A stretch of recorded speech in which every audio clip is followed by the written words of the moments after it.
উত্তপ্ত আগুনে লোহার বালতিতে গলানো হচ্ছে পিতল। গলিত পিতল ঢালা হচ্ছে মাটির নিচে পুঁতে রাখা ছাঁচে। লোহার ঢাকনা খুললে ছাঁচ থেকে বের হয়ে আসছে বিশাল সাইজের পাখা।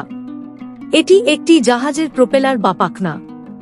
এর সাহায্যে গভীর জলে ছুটে চলে দৈত্য আকৃতির এক একটি জাহাজ। বিস্তারিত জানব ডেস্ক রিপোর্টে। মাটির উপর জাহাজের পাখার আকৃতি দেওয়া হয়। এরপর গলিত পিতলের কাই ঢেলে দেওয়া হয় সেই ছাঁচে। ঘণ্টা দুয়েক রেখে দিয়ে ঠান্ডা হলে জমাট পিতল রূপ নেয় মজবুত প্রোপেলারের। এরপর পিতলের পাখাটি নিয়ে যাওয়া হয় ওয়ার্কশপে, যেখানে যত্ন সহকারে পালিশ করা হয়।